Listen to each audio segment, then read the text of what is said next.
really to talk to you because, well, I forgot how I met you originally. It had to be Miami, had to be something about Miami.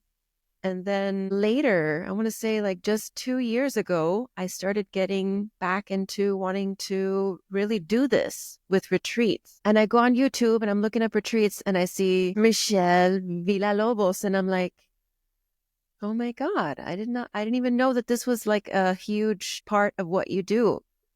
Because I always just saw you on the stage and motivating and coaching. And your videos are gold, just so full of really good wisdom. So I was like, we got to talk to Michelle. Sweet. And here you are. I appreciate it. Yeah. So how did you start getting into retreats? Well, I've been doing events for a while. Even before I started my business, that was my world. And they were always big events. And my whole kind of paradigm was the bigger, the better, low price point, ticket sales, even free to get people in, and you make money on sponsorships. That was the model that I began with back in like 2007, 2008. And I got really burnt out with that model. And that's probably where we met. If that's what you associate me with, that was back in the day when I was doing the Women's Success Summit, Superstar Academy. And so I just burned out. I had a year, 2014 was like my most painful year ever, diagnosed with a health challenge, a really serious condition. My fiance and I broke up in a very dramatic way, very public way. And then my business just dried up because I couldn't bring myself to put the effort into it that I'd been putting into it for 7 years. So breakdown. And then how I discovered retreats was I got invited to one by a guy named Jake Merriman at the time. He was doing these 3-day intensives to help you kind of redesign your business and redesign yourself. A lot of personal development, big Tony Robbins kind of influence. And it was 10 people in a room. I paid $2,500 to be there, and it was a life-changing 3 days. And on top of that, on the second day, I saw him make an offer to everyone in the room to spend a year working with him. And 7 out of those 10 people signed up for that at a much higher price point than I'd ever even dreamed possible. And I was one of the people that signed up. So that was my introduction to the 3-day model. And I spent 2 years working with him. I would have kept working with him if he'd kept doing it. He transitioned into something else.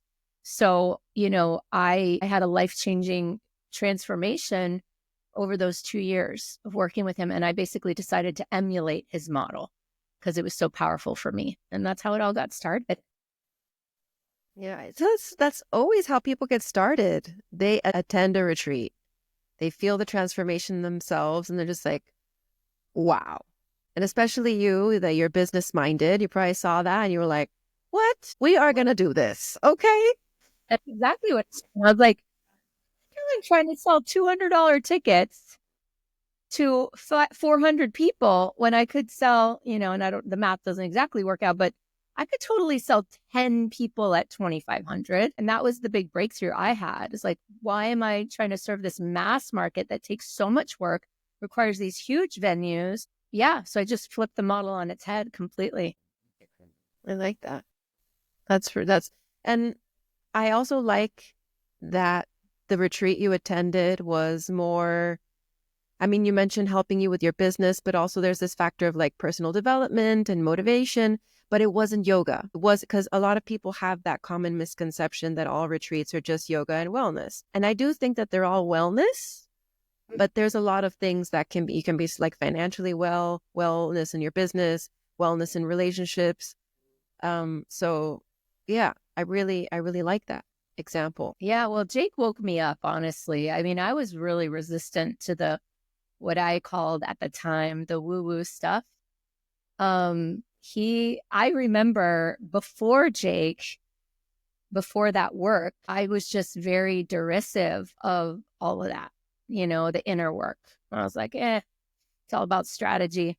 It was very masculine. I had a very masculine approach to business, very strategic, strategy oriented. And what I came to see was that you can have the best strategy in the world, but if your mindset doesn't support the strategy and your energy isn't congruent with the words you say, then all the strategy in the world doesn't work. So true. And I mean, honestly, I think it's good that you started with the masculine first and then invited the feminine into it, because a lot of people start with the feminine and it's very difficult because business can be very masculine with the structures and the systems and the processes and the strategy. So That's a yeah, really powerful insight right there. Yeah. And I only just recently started to look at that and get that like, it's really helpful when a person has mastered that masculine piece already, and getting them to play with the feminine is a different game than having to help somebody catalyze that masculine energy. I agree. That's really insightful. yeah. I mean, if you think about it in like working the body, I mean, if you've already mastered discipline and like lifting weights and like gathering the strength and doing the reps and like, all that stuff, all you need to do is, I mean, all you need to do, it's not like it's so easy either, but just soften, let go and flow. But when you're coming from that, the work feels excruciating at times to make that Indeed. switch. Indeed. And I do believe that the world we live in, and yeah, the integration of both is really important in business. Not that it's impossible to do it from pure feminine. I think it can be done. And I've rarely seen it. I've rarely seen it, you know. So tell me about your background in psychology and math. Yeah. That's really cool. Yeah. I mean, it's cool. And it was a product of a childhood, that I think a lot of people can relate to, trying to get the A's in school, please my dad, impress my dad. He was the math guy. I distinctly remember in the second grade doing poorly in math and having my dad take on tutoring me, and the realization that like he was really happy and proud of me when I did well in math. And so that was kind of the driving force of like creating an identity around, I'm good at this. When I do well in these kind of more hard skills, I get attention, I get approval, I get love.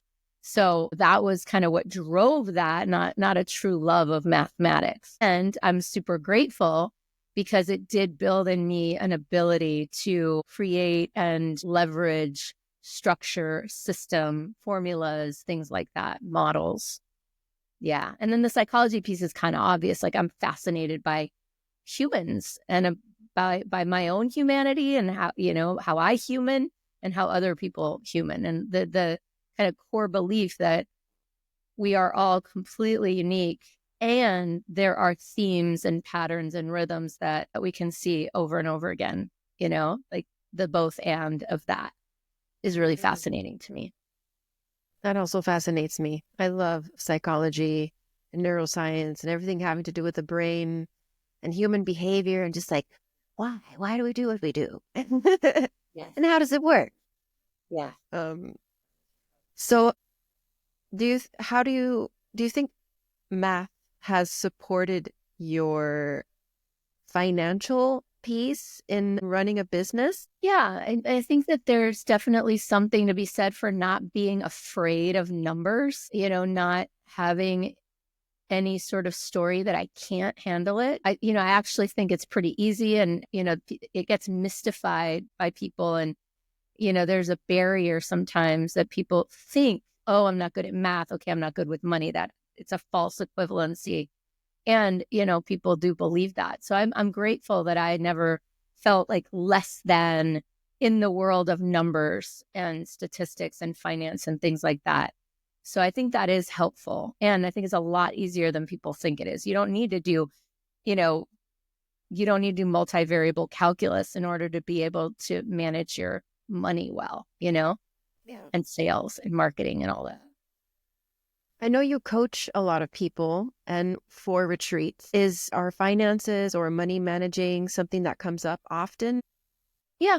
Yeah, it does. It does come up often. In fact, one of the things that we do up front with people that I feel is very powerful and different is we do projections. We do, like, I created a spreadsheet where people can plug in sort of the price point, the number of people they want, and get a sense of like, what could you make doing this business, especially once we add the big back end in, which I think we'll probably talk about today, that recurring revenue on the back end of a retreat. Once people see that, it's like mind blowing. You can't unsee the value and the impact of having the recurring revenue. So I think, yeah, it's really, it's important and powerful. Mm. I was just thinking, I was like, are you a Virgo? And then I remember, yes, of course, you're a Virgo. Yes. When you said I make the projection with the map, I would love to see that. Mm. Happy to share it with you. Yeah, Yeah. totally.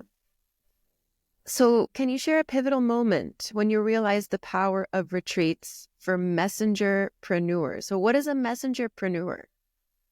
Yeah, well, that's basically someone who's coming to the world with like a message they want to deliver, with like powerful transformative, idea or message or movement of some sort. So authors, speakers, coaches, people like that. I consider them all, they're delivering some sort of message.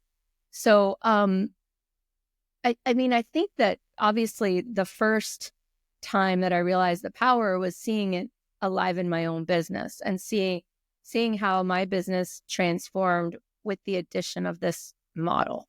And I have to be like clear that I'm not just talking about retreats. Like, I have a retreat-based business. I deliver the bulk of the value that I deliver in a retreat or in a like intensive, immersive format primarily. The initial transformation is delivered in a 3-day intensive. And then the invitation from there for the people who are a right fit, which is not everybody, is, hey, let's do this year-long transformation. Let's have this journey together for a year. And inside of that year, the core value proposition is these 3 really, really powerful events on top of ongoing accountability and mindset coaching as well. So there's more to it than just retreats. And there's more to it than just like one-time retreats, like constantly filling a retreat. The model that I think really works for the client and for you as a practitioner is having the intensives and the ongoing piece together.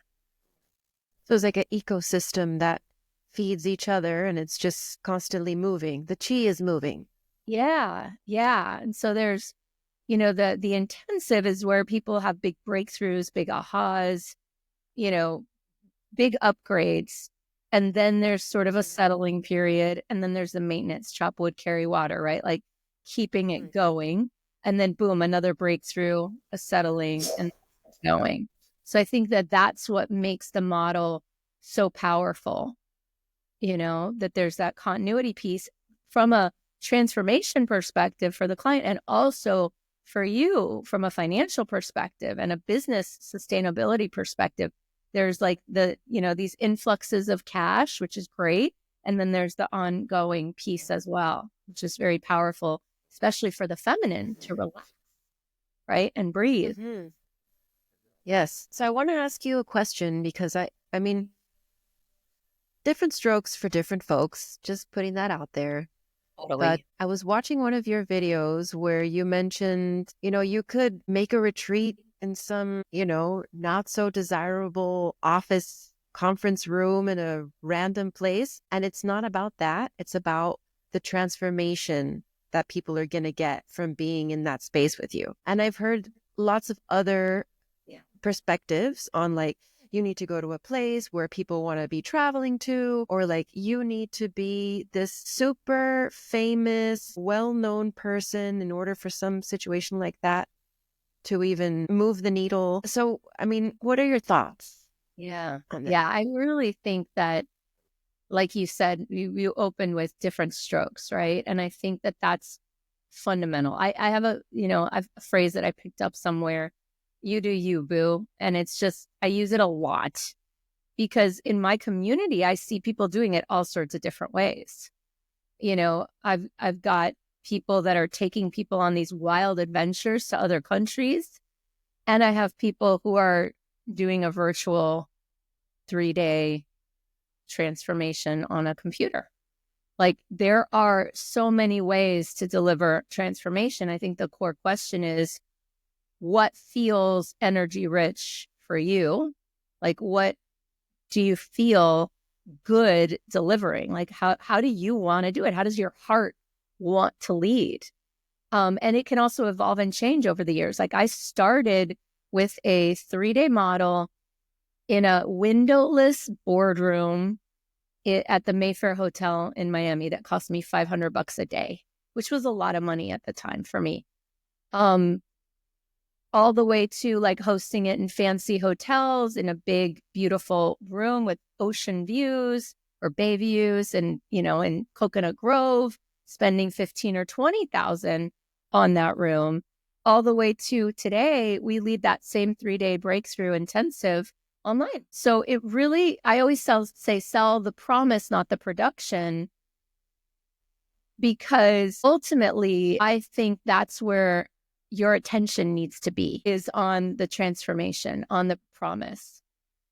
Now, for some people, delivering on the promise requires a special venue, a special place. And for some people, less so. I honestly think you can do it in so many different ways, and I've seen it done in so many different ways. And the bigger question is sort of like, what motivates you? What can you sell confidently? It's a variety of things to look at to figure out what's the right model for a specific person. Yeah, that makes sense. So what about steps to take before you put on a retreat? Like, do you need to have this big community? Do you need to have this big email list? Like, are there certain things that you need to have before you can put on this production? Yes and no. I think there are things you need to have. I don't think they're the things that everybody thinks they need to have.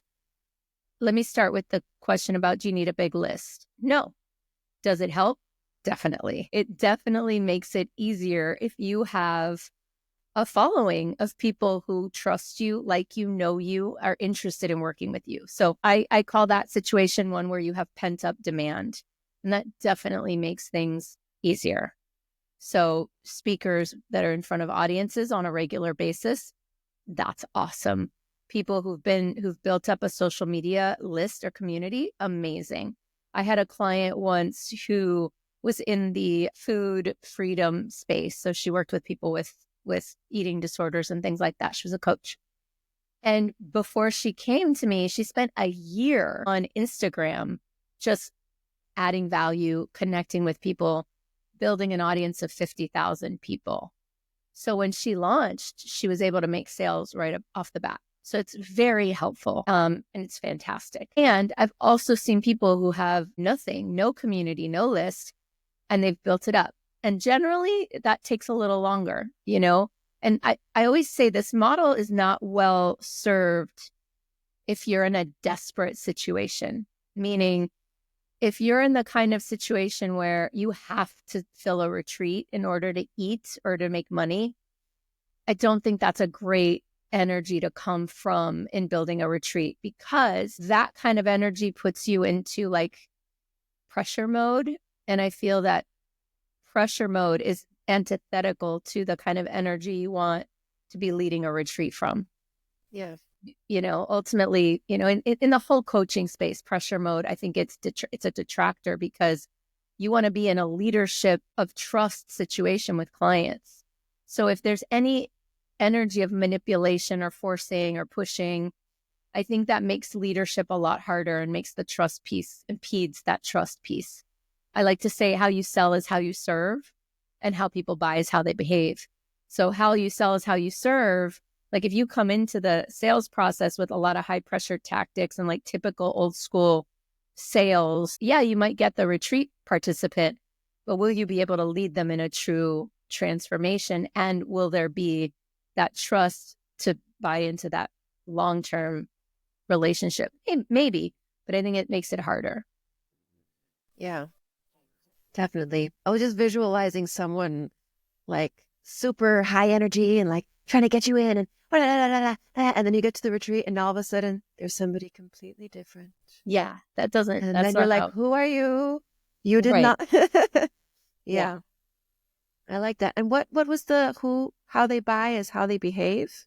Yeah. So how people buy is how they behave. So like, the sales process is, in my opinion, a way to really vet somebody. What I've discovered, and one of the kind of items that you said, what are some of the challenges people face, is that in the retreat environment, whether it's a wellness retreat or a business, whatever, it's an intensive where there's an element of community, there's an element of group work and group dynamics.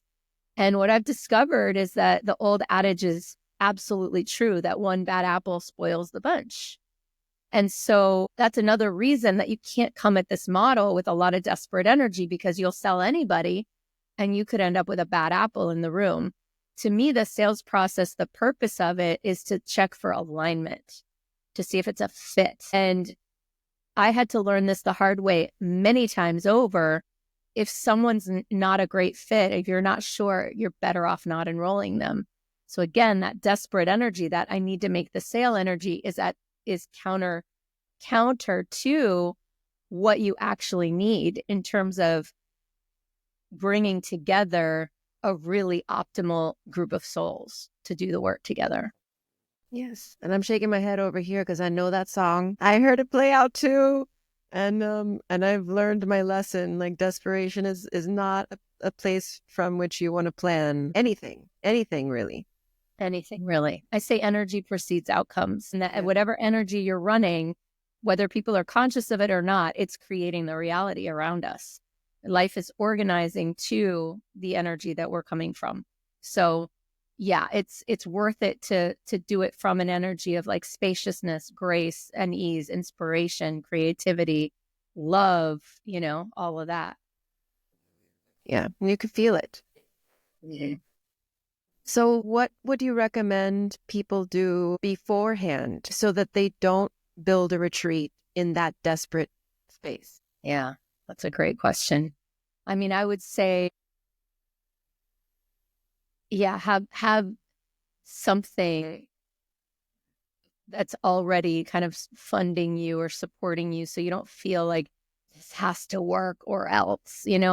I think that there are times when having a pressure cooker situation can be helpful, especially when we're trying to kind of bring out and call forward that masculine energy. And I feel that, again, with this work and with this type of model, it's helpful if you've got something kind of funding you, whether it's regular coaching programs or a part-time job, or, like people that I've seen do the best at this already have revenue coming in on a stable enough basis that this becomes something that they're doing from passion, from intention, from creation, as opposed to from desperation or scarcity. Yes, that's great advice. Just to have something sustaining you. Do you work mostly with coaches and speakers? Yeah. Yeah. Mostly coaches, speakers, therapists is kind of a newer niche that's come forward. And I don't know really how that happened, but yeah, coaches, speakers, therapists, people who are in the service business, generally in like a one-on-one or in a gig focused approach. So like speakers work really well for me because if they're already getting booked, that means they've got audiences, they've got people that they're in front of. And to me, speaking is the best marketing on the planet. So if we can connect the audiences they're speaking in front of to a back end that they want to lead, then that's really powerful. Coaches are great if they're already have like a one-on-one business that's thriving and they're just kind of at capacity and it's time to find some leverage, then they can move to a group model. So that's really good too. And then therapists, again, similar. They've got one-on-ones and they want to serve people in a more leveraged way, and they see the power of group. Hmm. That's interesting. Is it like therapy retreats that could lead into? No, and I'm learning about therapy and because there's a lot more red tape there. They have to deal with a lot more like care. So they usually have to create like a coaching business separate from the therapy business and do it a coaching approach instead of a therapy approach. So it's not crossing over any privacy. Right. Okay. Exactly. Mm-hmm. All right. Wow. So how do you get into speaking? How do you get into speaking? I mean, I got into speaking by like accident, kind of. I was in the Miami Beach Chamber. I was in a committee and they were putting together events and they're like, we need somebody to lead a workshop on sales. And I was like, I can do it. And that was my first like proper speaking engagement. And I loved it. And so that's when I was like, oh, I want to do more of this, please. And then I realized how hard it is to get speaking engagements. So I started by like leading my own events, creating my own workshops, putting myself on my own stages, and then other opportunities started to flow to me from that. The speaking industry, the speaking business takes work. I would say like for somebody who wants to get into it, there are a couple of resources that I recommend. The first is the National Speakers Association that has also local chapters all around the country. I'm a big fan. Ever since I joined 12 years ago, I've been a member, and I've been to every summer conference every year since I started because it's so good. Wow. I'm a big fan. So NSA, and the website for that is nsaspeaker.org. And then there's a coach and a speaker named Lois Creamer who wrote a book called Book More Business, Make Money Speaking. And she just released the second edition of that. It's a fantastic book for beginners and experts alike because it's like the basics and keeps you kind of on your toes. I think that's a great resource for someone who wants to speak. The way to start, I think, is to identify and define the transformation that you provide from the stage and like really, really nail that. And that will help you get speaking engagements big time. Mm. And now to the biggest question.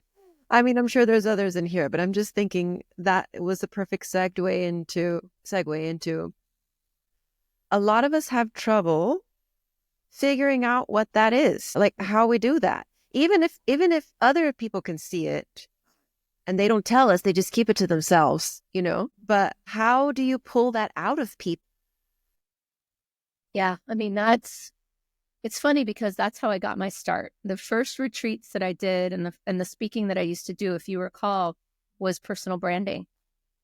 So it's all about declaring and being intentional about who you are in the world, because ultimately your brand is not what you say it is. It's what people say it is, but you can influence what people say it is, right? So that is a whole, that's a whole body of work. That's a whole process. I would say one step that can kind of make it happen quicker is to create your personal value statement or positioning statement. That's something that Lois does really well. She, in fact, I had her come in just 2 weeks ago to my community and lead a 90-minute session on your value proposition, your positioning statement. And so I don't think she would mind if I shared with you her formula, because if nothing else, it'll get people maybe to buy her book. But it's, she says that like a formula you can use is, I work with these people who want this outcome so that they can have whatever they want in the world. So like potentially I work with authors and speakers and coaches who want monthly recurring revenues or who want to lead retreats and drive recurring revenues so they can have a more fulfilling and prosperous life or something like that, right? So, nailing that value proposition is easier said than done. I think one of the keys to it is to really nail down who you want to serve and who you can serve at the highest level. That's a big piece of the puzzle, the who you serve and what outcome you can help them generate, right? Those are the two big pieces to figure out. And it's, to speak for myself and for my clients, like it's always evolving. Every year is a new cycle around the sun and a new opportunity to refine and evolve, the value that we bring to the world and who we bring it to, especially. Do you think who we serve has a lot to do with how we serve ourselves? Yeah. I mean, I would say, I think this is kind of related. When people really struggle with this piece, like, who do I serve? I tell them, think about who you were a few years ago, a few steps back. Because often it's easiest to serve someone who's like us. We understand their pain, we understand their struggles, we know how to get past that moment or that problem or that challenge. So yeah, it's like a mirror. I know for me, definitely, I serve people who are like me, who have similar values, who have a similar desire to make a difference, to live a nice lifestyle. So yeah, I think that if you consider that who you serve could be a mirror for you, then that could be really helpful. Hmm. Is there a particular misstep or challenge you experienced or witnessed that taught you a valuable lesson that you still apply today? I mean, I think that one big misstep, and I kind of touched on this already, was in early days when I started this model, I came at it from a more transactional perspective. So to me, it was about creating business outcomes, making money. And those first few years, I had some success, real success, and it wasn't super sustainable because I didn't get that. I was optimizing for achievement. I was optimizing for sales. I was optimizing for enrollments. I was optimizing for success. And what I really learned the hard way was I need to optimize for alignment instead. So, meaning alignment with my own gifts and strengths. So, back in the day, I was selling based on what I thought people would buy, what they needed most, not what I was most energy rich for me to provide. So we were like writing websites for people, making logos and writing bios and doing all this brand materials instead of like, I didn't think that just my coaching was enough. So that was out of alignment. I was also enrolling whoever I could rather than people who were really, truly a great fit. So that's a big misstep that I see people make in the beginning. And I almost think most people have to have that experience in order to really get it. Yeah. Some of us have to have it many times. That's a big one. So optimizing for alignment is the solution. Yeah, that's tough, especially for Virgo people or people who are just, they like to optimize their time. They like to be very efficient. They like to know what's the right way so I can go that way. And something happened here with my husband and I. Um, it was like something that in the moment seemed negative, but then the next day the sun rose and the light shone on all the darkness. And it was like, you know what? That had to happen, because if that didn't happen, then I wouldn't have had this thought that led to this action. And now we're here and this is amazing. But this happened because of that. Yeah, the dots So, connecting. yeah. And my whole thing, to take that as like even a step further in my own experience, my own growth, it's been, well, if that always happens, if I'm pretty much always able to find that, then what if in the moment I could just say, all right, I trust that this is happening for me, even though I don't see it, I don't understand it, I don't like it. And I can still at the same time hold the trust. Mm-hmm. Yeah. Save yourself the worry, the frustration, the panic, or whatever. Yeah. So, how do you balance now the aspects of a retreat with business and profitability, like the masculine and the feminine? Well, I mean, one big thing has been getting support, right? The feminine thrives with support. So, really, that was a big breakthrough because early days, those first 7 years, I just did everything by myself. And it's been a real process of personal growth to allow myself to receive support. And I think that's one of the biggest things to cultivate the feminine is to ask for it, receive it, appreciate it. And when you do those things, you have more support available. It just naturally creates more of that dynamic where you're willing to. So like, for example, in the retreat model, when I started these retreats, I led every aspect of every retreat by myself. And over time, as I started to build the culture of the big back end, the culture of my community, the influencer circle, people, I mean, I didn't see it. People had to show me and tell me like, hey, there's so much talent in this community. Why don't you tap into it more? And there was a part of me that felt guilty. There was a part of me that felt like I needed to hold on to control. There was a part of me that felt like nobody else is good enough. There was a lot of different parts that kind of didn't want that. So many other parts too. You know, the part that was afraid of growth, the part that was afraid of listening and receiving, like just all that. So it took time for me to slowly, and I'm still mastering this, you know, of like allowing others to lead, putting other people, you know, like sitting back, and just even taking a break at my own retreat was unheard of a few years ago. So I think that's a big aspect of balancing, is like opening to being supported and available to all the things that already want to support you and are available to support you. Yes, I'm feeling that myself because I've had a lot of, I don't want to say issues, but yeah, okay, issues around just letting go and releasing control to other people. Like it makes my hands clammy, like if I'm standing on the edge of a cliff almost. It's like, oh no, oh no. And all those worries come up, like you mentioned, just wondering if people are gonna, I mean, maybe to put it in another way, it's not that they're not good enough. Maybe they're good enough. Maybe they're not going to do it with the same passion that I will. And so how do you find people like that?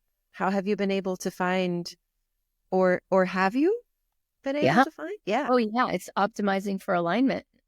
It's like, it's not a fast shift. It's not for me, it was not an overnight. I mean, it took years to first like really reorient around alignment and calling in the people that are aligned and letting go of the people that weren't, and not making that mean anything, right? There's just so many layers to that.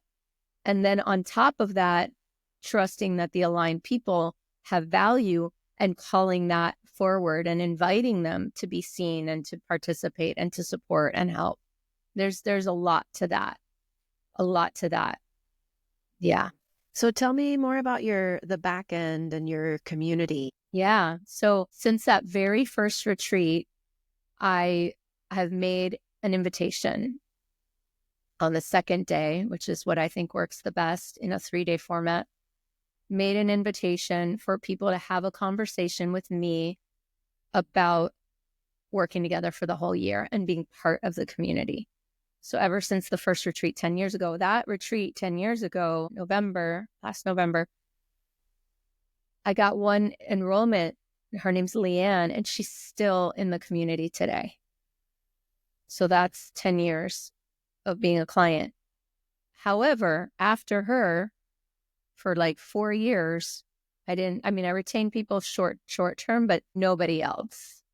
And so that was painful. It was painful to continue to lose clients, it's not that I was doing a bad job. It's not that the program wasn't good, but it's that at a year, they felt complete, most likely because it was all about me. It was all about what I could give them. Once I started reorienting around the culture and really activating the gifts in the community, really, creating the model more around that than around me. I call it a culture-centric model instead of a guru-centric model. People started to stay. And at this point, more people stay than leave. So there's a whole piece around like, how do you do that, right? I mean, one of the pieces is to be developing yourself as a leader, doing the work yourself, like to work through triggers and trauma and stories and limiting beliefs and energies and all the things, all the ways that we sabotage, right? So that's one piece. And also cultivating the experiences that the people in the community have and activating individuals to step into leadership. So I don't think you can have a sustainable long-term community. I don't think if it's always about you and only about you delivering all the magic. I agree because after a certain amount of time, people are like, What's I next? know your spiel. I know what you're going to say and are you going to say it? And I'm ready for something different. But being able to step back and allow other people to come forward, people have a chance to miss you. And then when you come back, it's like, oh, look, it's Michelle again. That It's too. That too. Absolutely. True. yeah. I like that. I resonate with that, to move away from guru centric into more community. Or what did you call it? Did you say community? Culture centric. Culture centric. Yeah, I think culture is even more powerful for me than community. Yeah, it just to me feels like a tighter community, you know, a culture, not a cult, a Yeah. culture, not a cult. Hmm. Although that is where the word cult comes from. Yeah. Well, and I was thinking, because you can have a community of people, you know, like when people go to like a town hall, for example, that's a community Yeah. of people. They may Right. or may not know each other. They may or may not have the same values. They may or may not anything. Exactly. But this culture is like, we believe, we value, we together. Yeah, exactly. I like that. Mm-hmm. That's lovely. Thanks. So,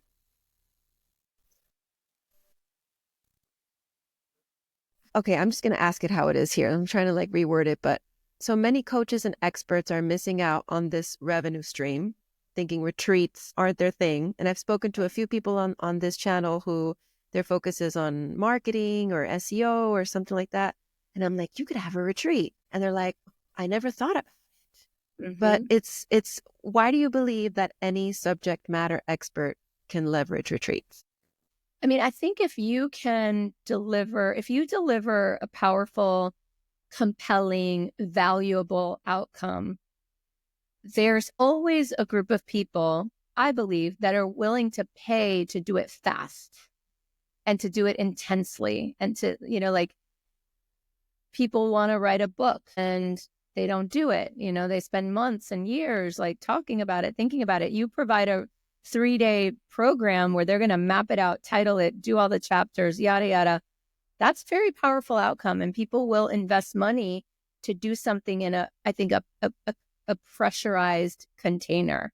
I think there are always people that value that approach as opposed to the long-term, slow and steady wins the race kind of approach.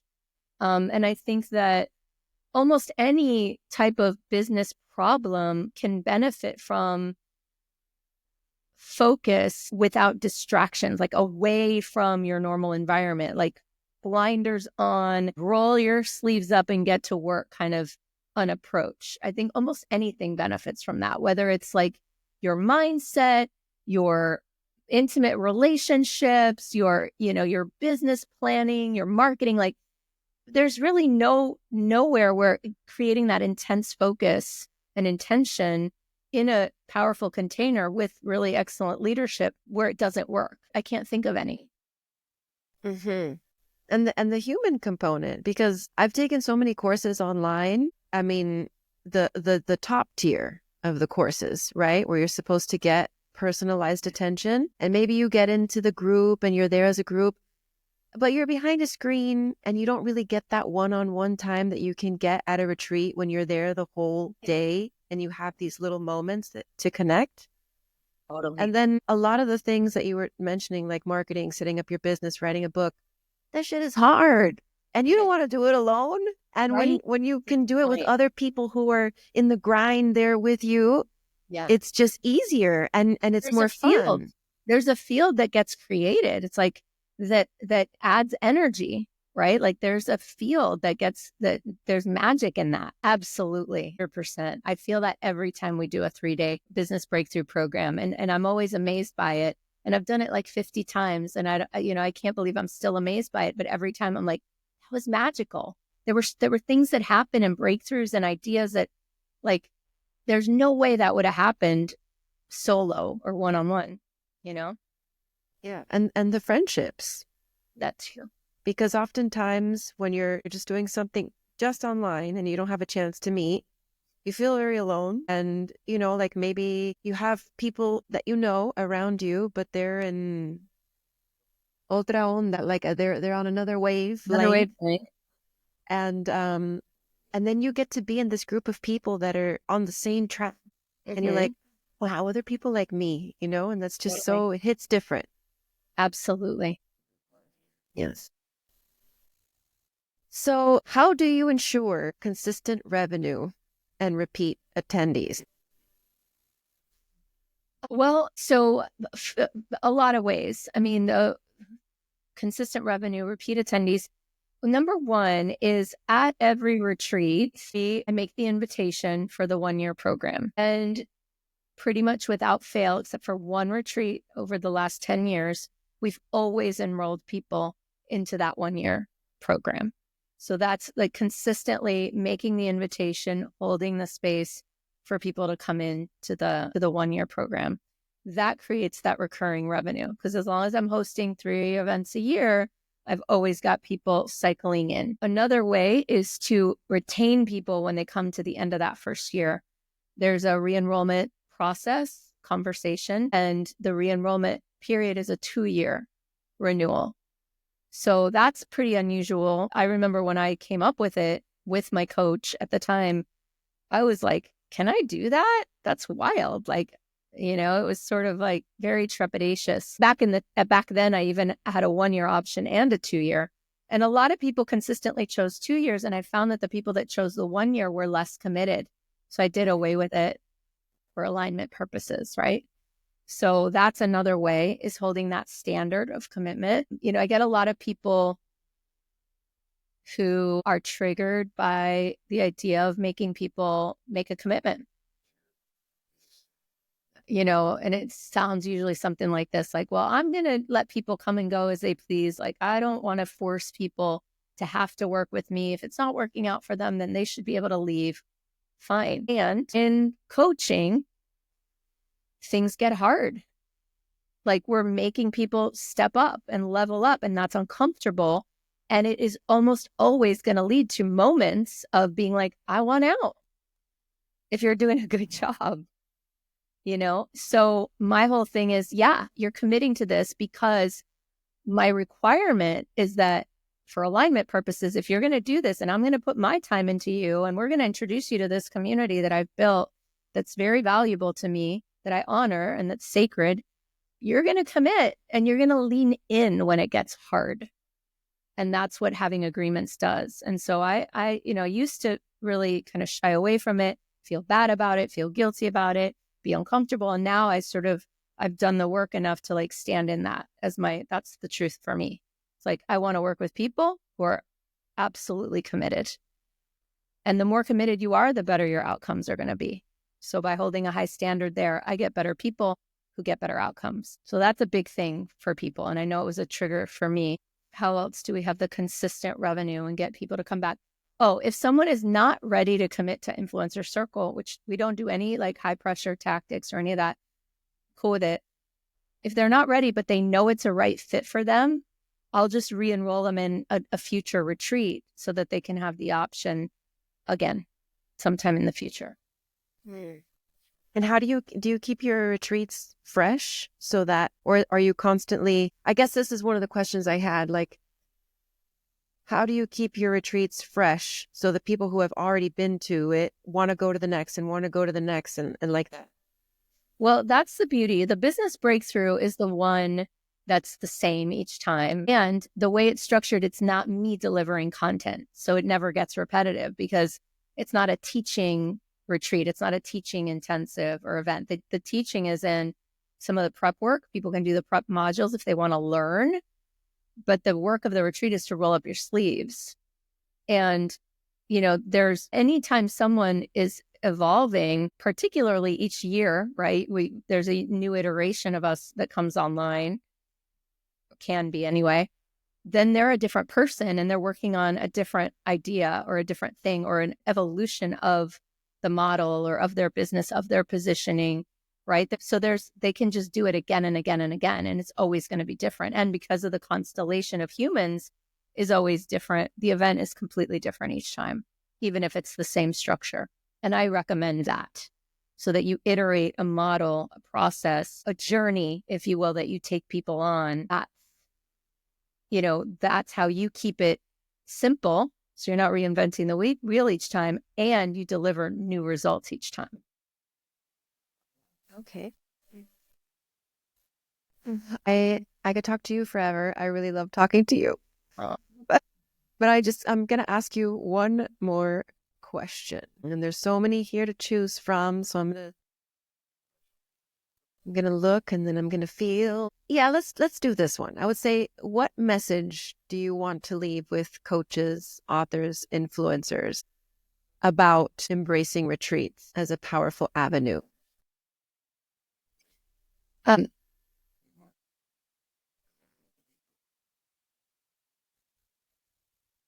what comes to mind is, and I don't know exactly the language for it just yet, but I'll just kind of let it flow. But if you're called to this model, I think that it's a very powerful avenue for your own growth and leadership. Like there's nothing that I've ever done that's been more catalyzing for my own empowerment and my own growth and my own self-actualization than leading groups of people through transformation. It's the hardest work and the easiest work on some level, and the hardest work, and the most fulfilling. Like it's if you're feeling called to this, I feel like it's because you're being called to really grow and evolve, because it can be very triggering and you have to learn to be with so many things. I don't want to mean to like scare people at all, because I also think it's like the most fulfilling work I've ever done in my life. And it's fun, it's creative, designing the process, the journeys, the experiences, leading them. It's just it's really beautiful work. So Yes. if you're feeling called to it, wow, there's something big for you there. I was speaking with a friend yesterday about how stepping into these leadership positions really help you. Like you said it's very triggering. And I don't think it's scary. When I listen to you say that, I think it's exciting. Like for somebody who wants to grow and be better and evolve, that's exciting. And there is no great reward without great risk. And sometimes putting yourself in the spotlight means you're shining a light on all the little areas within yourself that need to be cleaned up or whatever it is. Exactly. So That's what I yeah. mean. Like it'll all show up. It'll all show up. It's just it's very, very powerfully transformational to say yes to that. Thank you. Thank you so much for Okay. being here, for sharing. This has been such a wonderful chat.